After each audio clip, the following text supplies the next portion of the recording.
chanson, les amis. On est là, même si Macron ne veut pas, nous on est là, pour l'honneur des travailleurs. Même si Macron ne veut pas, nous on est là, on est là, on est là, on est là. Même si Macron ne veut pas, nous on est là, pour l'honneur des travailleurs et pour un monde meilleur. Même si Macron ne veut pas, nous on est là, on est là, on est là, on est là. Même si Macron ne veut pas, nous on est là, pour l'honneur des travailleurs et pour un monde meilleur. Même si Macron ne veut pas, nous on est là. On est là, on est là. Même si Macron ne veut pas, nous on est là. Pour l'honneur des travailleurs et pour un monde meilleur. Même si Macron ne veut pas, nous on est là. On est là, on est là, on est là. Même si Macron ne veut pas, nous on est là. Pour l'honneur des travailleurs et pour un monde meilleur. Même si Macron ne veut pas, nous on est là. Petite version, petite version. On est là, on est là, on est là. Même si Macron ne veut pas, nous on est là. Pour l'honneur des travailleurs et pour un monde meilleur. Même si Macron ne veut pas, nous on est là. On va changer Macron, on va dire petit con. Petit con. On est là, on est là. Même si Macron ne veut pas, nous on est là. Bonjour, aujourd'hui nous sommes à Chenôve et bien, on a appris par monsieur le préfet qu'il y avait un arrêt pour le repas de midi et voilà, on est ici pour relayer l'info de toutes ces personnes qui montent à Paris, malgré que normalement ils n'ont pas le droit, mais je sais que ça arrive de la France entière.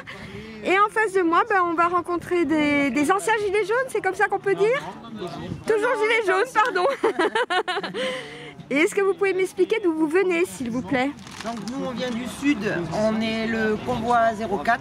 D'accord. Et voilà, et on n'a pas que des gilets jaunes avec nous, puisque le convoi 04, ça a aussi éveillé d'autres personnes, d'autres citoyens qui en ont marre des lois liberticides et qui veulent retrouver notre France. Ça va être un peu compliqué pour le moment, j'ai l'impression. Apparemment, ils sont pas tout à fait d'accord. Ouais, je crois. Ils ne s'attendaient pas à autant de monde. Ah ben, moi je peux vous dire que quand j'ai vu le papier pour dire le nombre de véhicules qu'il y avait là, j'ai été fort étonnée. Malgré que... Oui. On n'était pas 400 comme ils disent sur France Info. 200 ils ont annoncé aujourd'hui. Non, 1200 en tout. Moi je peux vous dire. Non, ça vient de beaucoup plus. Un nombre incalculable. Oui. Quand même nous on n'arrive pas à compter. Moi j'ai fait beaucoup de manifs, Paris, Toulouse, Montpellier, la région de partout, depuis 3 ans. Et je peux vous dire que là c'est incalculable et c'est magnifique à voir. Et c'est très beau. Moi le seul truc qui me marque un peu, c'est qu'il manque de jeunes. Et qu'on voit beaucoup de personnes de quarantenaires, sexagénaires au bord de la route qui nous applaudissent. Ça s'explique assez facilement quand même. Hein. Ben si, parce que quand tu étais jeune, est-ce que tu t'intéressais autant J'ai 33 ans, j'ai pas à la vie? Non, mais quand tu étais jeune, je parle des jeunes de 20 ans, 25 ans, est-ce que tu t'intéressais autant à la vie politique et à tout ça? Moi, non. À cet âge-là, j'étais pas investie. Je ne comprenais absolument rien au discours qui était tenu sur les chaînes. Et j'arrivais pas à m'investir parce que je ne comprenais pas le langage. Mais bon, il faut dire que la jeunesse est déprimée actuellement. Moi, je discute avec beaucoup d'ados, pré-ados, tout ça, parce que c'est dans mon métier et dans ma famille. Et ils sont tous déprimés. Ils préfèrent faire du rap en expliquant la fin du monde ou comment on peut s'en sortir, le reste d'amour qu'il peut y avoir sur cette planète. Mais ils sont déprimés, quoi. Donc c'est compliqué de trouver des jeunes qui soient réellement motivés, quoi. On n'est pas beaucoup trouvés malheureusement. C'est un peu triste de dire ça, quoi. Mais ils vont peut-être vous retrouver à Paris. Ils souffrent énormément. Et nous avons le devoir, nous, en tant que parents, les grands, de leur montrer le chemin et de leur dire... Et de se battre pour eux. Mais battez-vous, quoi. Voilà, ne croyez pas que tout soit tout cuit. Dans la vie, tout n'est pas cuit. Et on nous a souvent laissé entendre que l'État-providence allait s'occuper bien de nous. bon, on a vu le résultat hein, de la corruption à tous les étages, de la récupération politique, médicale.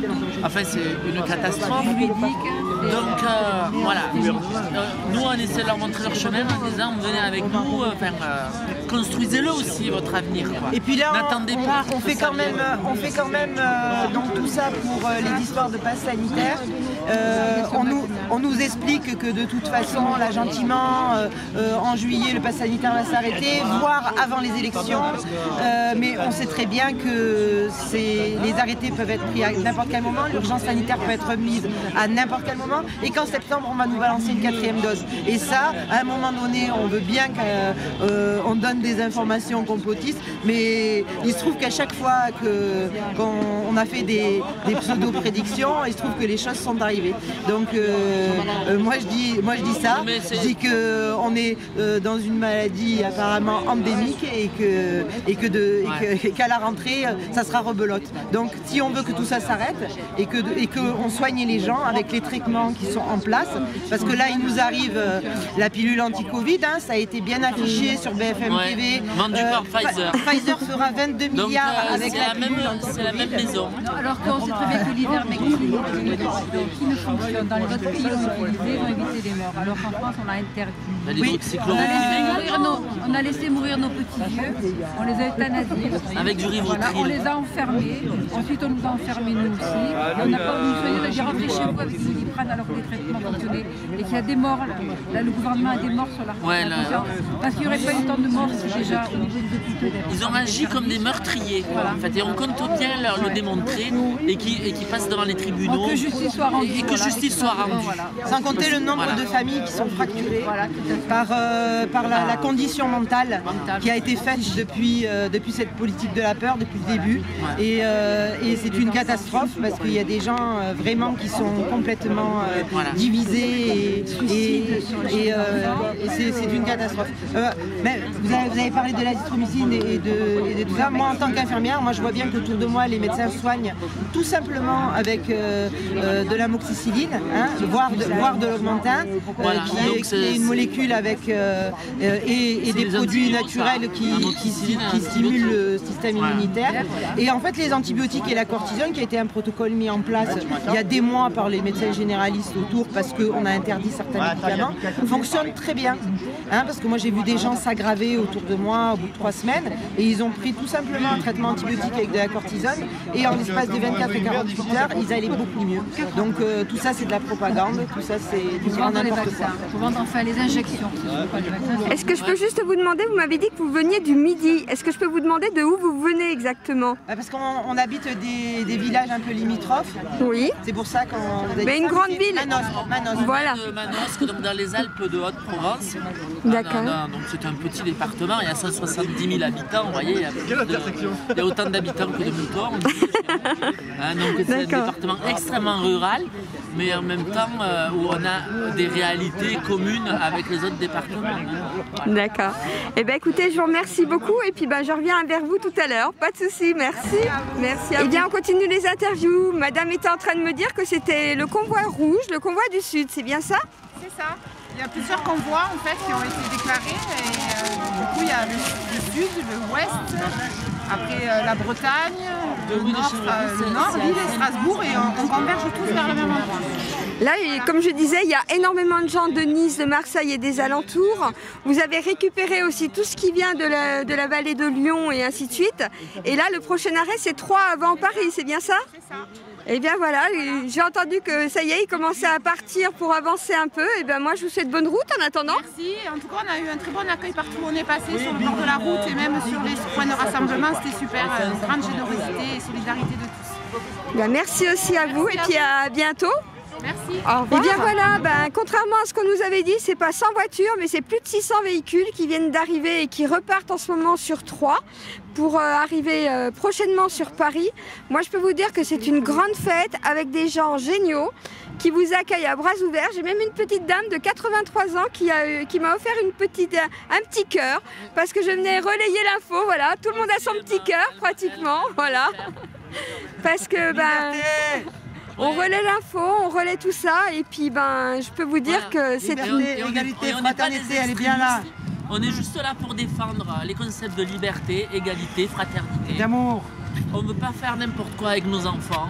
On veut garder cette terre le plus intacte possible, trouver des solutions pour vivre correctement ensemble.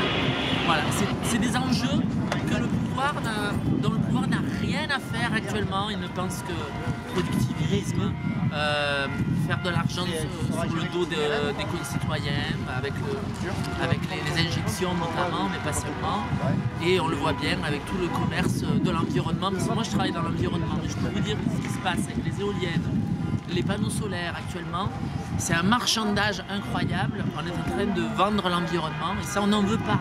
Il y a beaucoup de choses qu'on ne veut pas de ce qu'on nous propose. Il va falloir construire une autre société et c'est le moment maintenant. Voilà, on ne peut plus reculer.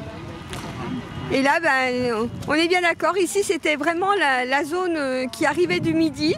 Et je ne sais pas combien vous serez à Paris, mais moi je peux vous dire que là il y avait plus de 600 véhicules. Et bien. Le convoi européen est en train d'arriver à Paris apparemment. Oui. Donc c'est sûr qu'eux ils seront là jusqu'au 14, au 13, puisqu'ils repartent sur Bruxelles.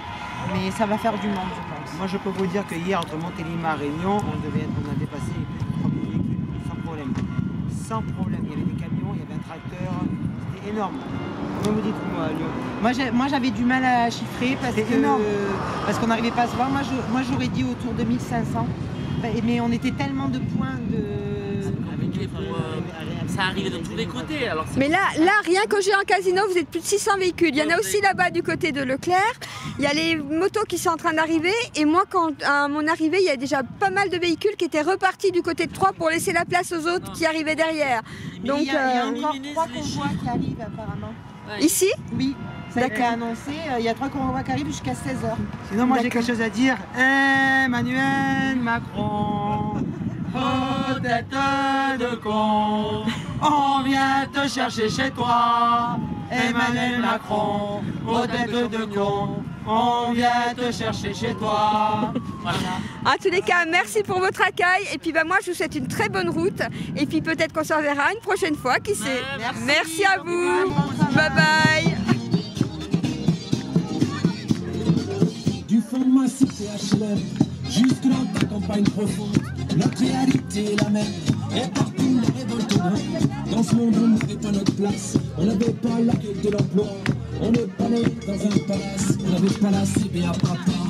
SDF, chômeurs ouvriers, paysans immigrés sans papier, ils ont voulu nous diviser, pour dire qu'ils y sont arrivés. Donc c'était chacun pour sa gueule, leur système pouvait prospérer, mais fallait bien qu'un jour on se réveille, et que les têtes se remettent à tomber. On lâche rien, on lâche rien, on lâche rien, on lâche rien, on lâche rien,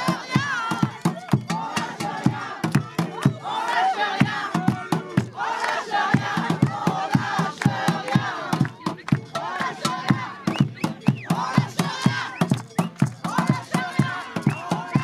on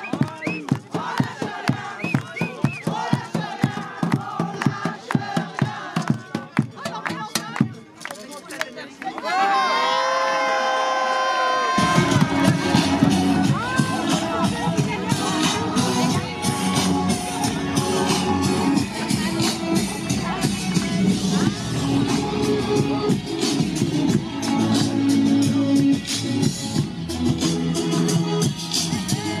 rien, on lâche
Alors attends, tu me donnes le silence.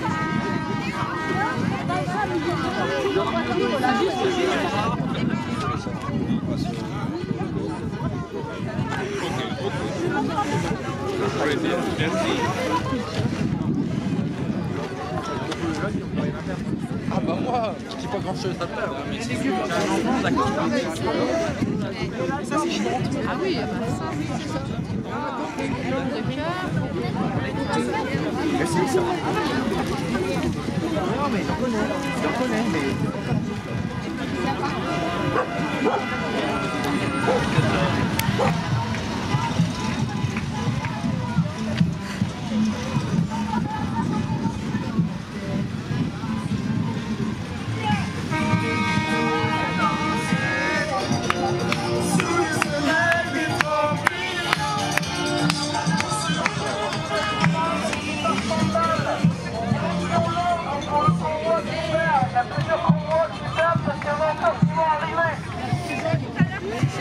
Les coureuses de ceux qui prennent la route, qui continuent et que toute l'énergie vous suive.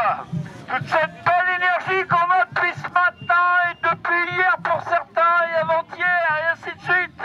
Et que ça continue dans le même mouvement. Bravo à tous!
fait chaud pour lui. Moi, je vais vous chercher encore un petit sac avant que je parte.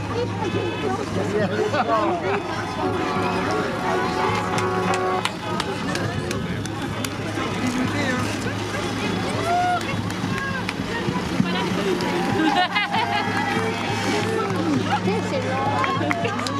y a 3 places pour Bruxelles. À tout à l'heure alors. Bonjour, vous venez de où? D'ici? Ouais. Ok. À tout à l'heure. Je viendrai de revenir avec vous. C'est la différence, c'est que ça coûte très cher. Ah oui.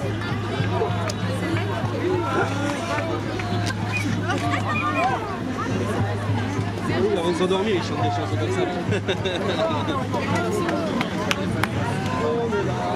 Il y en a plein qui est au travail qui vont arriver.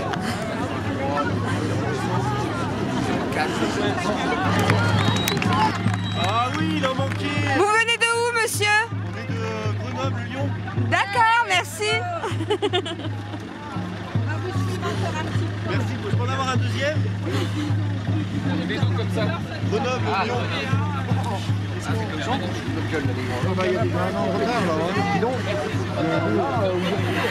Bonjour, vous venez de où, monsieur? Merci, bon voyage.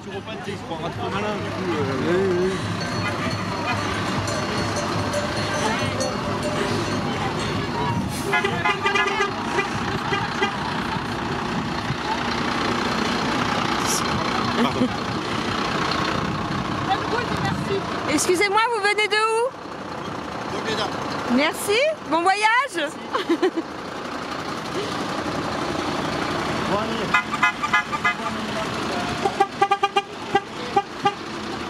Bonjour, vous venez de où? Nous on vient d'à côté de Montélimar. Eh ben bon voyage. On lâche rien, on lâche rien, on lâche rien, on lâche rien, on lâche rien.